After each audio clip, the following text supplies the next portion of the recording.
सभी को जय हिंद दोस्तों। आप सभी का हार्दिक स्वागत है इंडिया स्ट्रॉन्ग रिएक्शंस पे।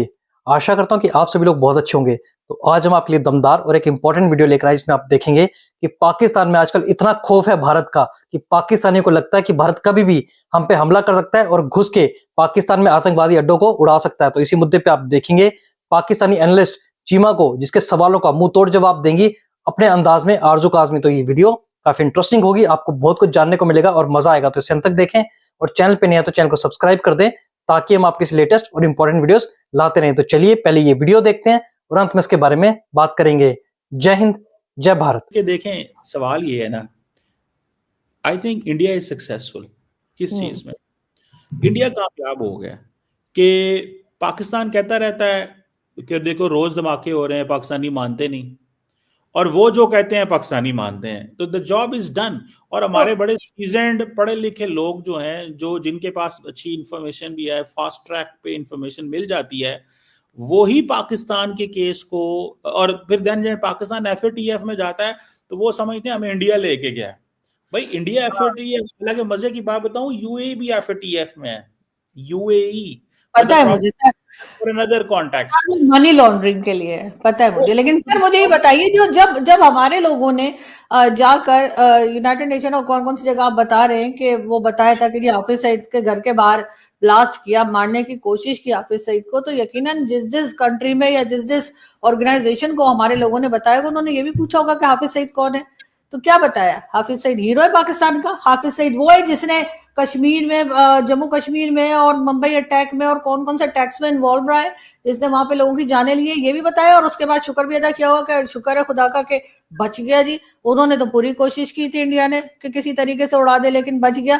सर मतलब हमें शर्म भी नहीं आती, एक ऐसा आदमी जिसने लोगों की जाने ली है और जिसका नाम इंडिया ने नहीं डाला है सर, यूएन में लिखा हुआ है, यूनाइटेड नेशन की बात नहीं करी, लेकिन यूएन में उसका नाम एज अ टेररिस्ट लिखा हुआ है, गूगल करे निकल आएगा। हमने वो भारत ने नहीं डाले, वो अमेरिका ने डाला है। अभी जब आपके फील्ड मार्शल साहब गए थे सर, हाँ सॉरी ओके, तो सर जब अभी गए थे हमारे फील्ड मार्शल साहब, तो उनको चाहिए था ना कि कोई कोशिश करके उसका नाम निकलवाई देते बेचारे का, शरीफ आदमी का। तो सर हम जाकर वहां पर ये बता रहे हैं कि जी एक टेररिस्ट जिसने कई लोगों की जाने ली है, मुंबई अटैक को कहाँ इन्वॉल्व रहा है, जिसका नाम जो आप गूगल करें तो उसमें निकल आता है कि एक टेररिस्ट है, उसको मारने के लिए भारत ने कोशिश की, भारत फेल हो गया और हम शिकायत करने पहुंच गए। मतलब हमें शर्म भी नहीं आती, मतलब उसके बाद हम अपने लोगों को कहते हैं हम ऐसी बातें क्यों करते हैं।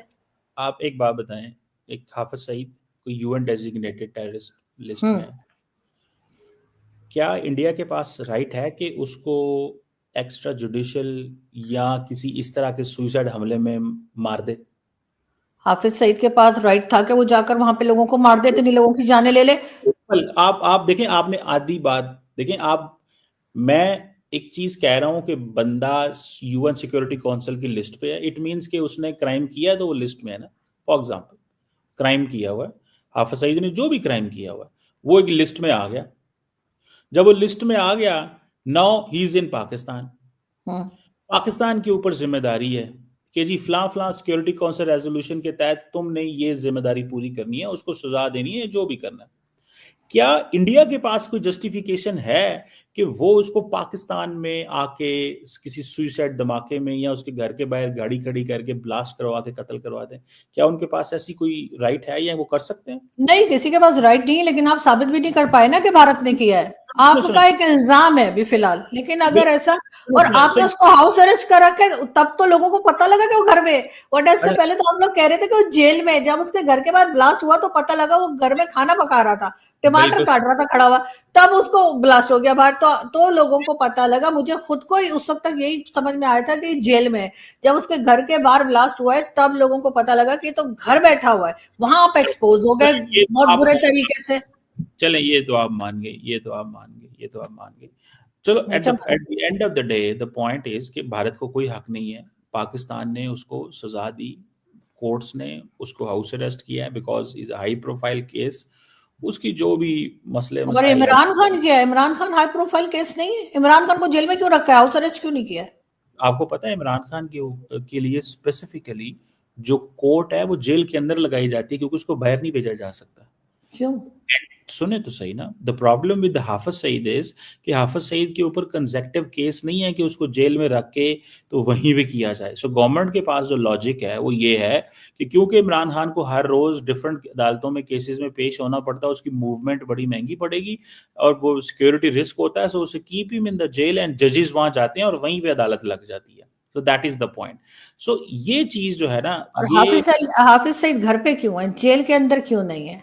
हाफिज सईद जेल से उसको कोर्ट से सजा हुई एंड उसको हुकूमत ने, जो मुझे पता है, हुकूमत से मैंने कोई पॉइंट ऑफ व्यू लिया नहीं है, लेकिन जो पता है, जो समझ आती है वो ये है, since he is a high profile incident and उसके वो इतना हाई प्रोफाइल इंसिडेंट है कि उसको घर में अगर किसी जगह पे रखा है, इवन देन इंडिया ने उसको ढूंढने की कोशिश की और उसके ऊपर हमला करवाया, इवन देन।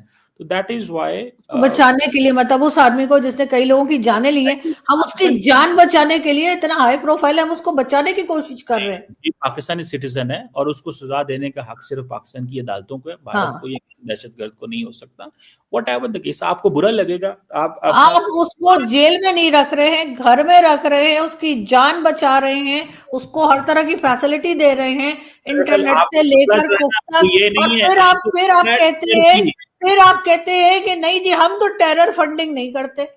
आपका डॉक्टर का मसला है ये आपका मसला ये नहीं है। The person got a punishment, the person got a punishment, he cannot appear publicly, he is behind the bars, he is facing the music, वो जो भी वो कर रहा है, उसको घर को जेल करार दे दिया गया for one reason or the other, उसको कोई मिल नहीं सकता, आ नहीं सकता, जा नहीं सकता। That's not the point, the point ये है कि उसको सजा हो गई। लेकिन क्वेश्चन ये, क्योंकि हमारी टीआरपी आती है, हमारे नेबरिंग कंट्री से लोग खुश होते हैं, तो बिल्कुल, मतलब हम सच बोल रहे हैं सर, झूठ बोले तो बता दीजिए, मैं टीआरपी के लिए ये सब नहीं बोल रही हूँ, लोगों को मालूम है वो घर में है, और सर टीआरपी तो आपकी आएगी सर, शो तो आपका है सर, शो तो। दोस्तों आपने देखा चीमा का मुंह कैसे उतर जाता है जब चीमा को बोलना पड़ता है कि भारत सक्सेसफुल है, भारत एक महाशक्ति है, और दूसरी ओर जब बात आती है पाकिस्तान की तो कैसे चीमा की हवा टाइट हो जाती है, चीमा की हवाइयां छूटने लगती हैं जब चीमा को पता है कि भारत कभी भी घुस के पाकिस्तान में हमला कर सकता है। और इस चीमा जिहादी में इतनी भी अकल नहीं है कि ये डिफरेंस कर सके कि मनी लॉन्ड्रिंग और टेररिज्म में क्या फर्क है। सऊदी अरेबिया मनी लॉन्ड्रिंग के लिए एफएटीएफ की लिस्ट में है और पाकिस्तान आतंकवाद के लिए। ये कहते हुए इनको शर्म भी नहीं आती। और चीमा मैं तुम्हें साफ साफ बता दूं, अगर भारत पे हमला होता है, भारत का कोई भी बेगुनाह मारा जाता है, तो भारत के पास पूरा हक है पाकिस्तान में घुसकर पाकिस्तानियों को मारने का और पाकिस्तान में आतंकवादी जो अड्डे हैं उन सबको उड़ा देने का। ये भारत का हक है और ये भारत करके रहेगा। टीवी की बात करता हूं, वो टीआरपी के लिए करते हैं ये। लेकिन सर आप कुछ तो ख्याल कीजिए, वो आदमी एक मुजरिम है, उसको आप लोगों ने घर में रखा हुआ है, और इमरान खान को आपने जेल में रखा हुआ है, और फिर आप जो कहानियां यहाँ पे सुना रहे हैं वो सुनकर सर जो नीचे कमेंट्स आएंगे वो कभी पढ़ भी लिया करें तो शायद आपको समझ आए कि आप पाकिस्तान का नुकसान कर रहे हैं सर। ये आप पाकिस्तान के लिए गलत कर रहे हैं।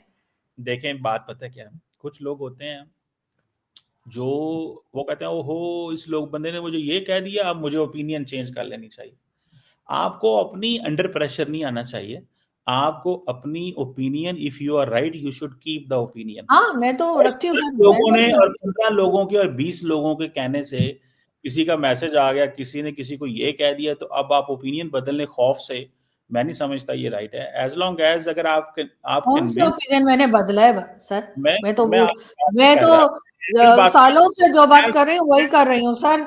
मैं तो सर आपकी तरह यूट्यूब पे कुछ और टीवी पे कुछ और तो बात नहीं करती सर। आपकी तो बिल्कुल टीवी पे कोई और टोन होती है, यूट्यूब पे आप कुछ और बात कर रहे होते हैं। आप जो मर्जी कहें, मुझे बता दीजिएगा अगर कोई ऐसी बात हुई तो। अगर आप इतना मेरे पे इल्जाम लगा रही हैं तो मुझे जरूर उन दो चीजों को, डॉट्स को जो है वो कनेक्ट कीजिएगा और मुझे बताइएगा कहाँ पे मेरी दो किस्म की ओपिनियन है, और मैं I will wait for that. क्योंकि अगर आपने ये इल्जाम लगाया मेरे ऊपर तो मैं वेट करूंगा ऐसी किसी चीज का कि जिसमें आप समझती हैं कि मैं यूट्यूब पे और बात करता हूँ और फेसबुक पे और करता हूँ और एक्स पे और करता हूँ और बाकी जगह पे और करता हूँ। तो क्योंकि आप फॉलो करती रहती हैं मुझे, तो जरूर मुझे बताइएगा और भेजिएगा और दीजिएगा, बल्कि व्हाट्सएप कीजिएगा आप, क्योंकि माशाल्लाह व्हाट्सएप यूनिवर्सिटी की आप बड़ी प्लेयर हैं, तो उसका मुझे सर। और वहां पे सर आप उस्ताद हैं किधर? व्हाट्सएप यूनिवर्सिटी के? नहीं मैं व्हाट्सएप देखिए मैं समझता हूँ सर आप WhatsApp- इल्जाम लगा रहे हैं मेरे ऊपर व्हाट्सएप यूनिवर्सिटी का, आप बार बार मुझे कहते हैं और इस मैंने तरीके से कह के सर आप सिंध यूनिवर्सिटी और पंजाब यूनिवर्सिटी की बेइज्जती कर रहे हैं जहां से मैं पढ़ के निकली हूँ। आपने तो शायद वहां कभी गए होंगे सर, मैं आप तो बाहर की किसी कंट्री के बहुत बड़े सर, ऑक्सफोर्ड में या कहीं पढ़े होंगे सर। मैं तो गरीब सी हूँ, तो सर मैंने तो इधर ही कहीं पढ़ लिया, पंजाब यूनिवर्सिटी वगैरह में। लेकिन देखिए सर प्रॉब्लम ये है कि आप बात को जब नहीं मानना चाहते तो आप फौरन कह देते हैं व्हाट्सएप यूनिवर्सिटी। और मैंने वैसे WhatsApp is not a bad आपको थिंग बाय द बुरा वे, लगता है तो उसमें मैं आपको बहुत WhatsApp सारी चीजें, नहीं नहीं आप बोलिए बोलिए, मुझे कुछ बुरा नहीं लगता। लेकिन मैं आपको अगर कुछ चीज बुरी लग रही है व्हाट्सएप, तो मैं आई विल नॉट से अगेन, क्योंकि नहीं इतनी नहीं दफा नहीं आप कहिए कहिए, नहीं मैं नहीं तो कोई जिसको कहता हूँ समटाइम, क्योंकि लोग जो है ना उनको पता होना चाहिए कि फ्रॉम वेयर दी इंफॉर्मेशन कहाँ से हम ले रहे हैं, because at the end of the day अगर हम व्हाट्सएप से चीजें लेंगे तो वो कई दफा क्रेडिबल नहीं होती, तो ये एक प्रॉब्लम होता है। और हम समटाइम उन इंफॉर्मेशन को वेरीफाई भी नहीं कर सकते, इस तरह की छोटी मोटी चीजें हो जाती हैं। लेकिन आप माशाल्लाह समझदार हैं, मुझे मैं आई एम बहुत नो वन शुक्रिया। I am no one to जज यू, आप जो मर्जी करें, जैसे थैंक मर्जी यू आप वो हो। Thank you.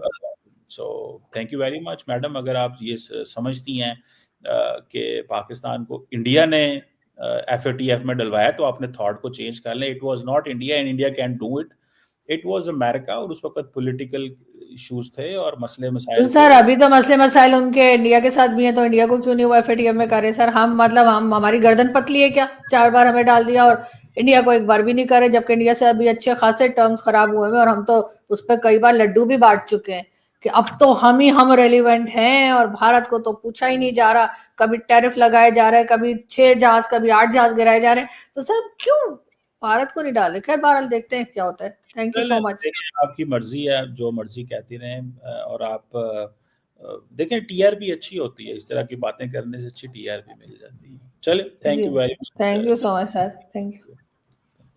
दोस्तों आपने देखा ये पाकिस्तानी इतने बेगैरत हैं कि अपने पूर्व प्रधानमंत्री इमरान खान को तो जेल में डाल सकते हैं, पर जो अपने अबू हैं, जो इनके जमाई राजा है हाफिज सईद और मसूद अजहर, उसे VIP ट्रीटमेंट देते हैं और वो खुलेआम पाकिस्तान में घूमता है। ये औकात है इन जिहादियों की। बाकी आशा करता हूं कि वीडियो को आपने अंत तक देखा होगा और जिस तरीके से आरजू काज़मी ने चीमा और पाकिस्तान को एक्सपोज किया, वो देख के आपको काफी मजा आएगा। तो वीडियो अगर आपको अच्छी लगी है, इसे लाइक और शेयर जरूर करें और अपने विचार हमें कमेंट सेक्शन में लिखकर जरूर बताएं। और एक बार फिर चैनल पर नहीं है तो चैनल को सब्सक्राइब कर दें। जय हिंद, जय भारत।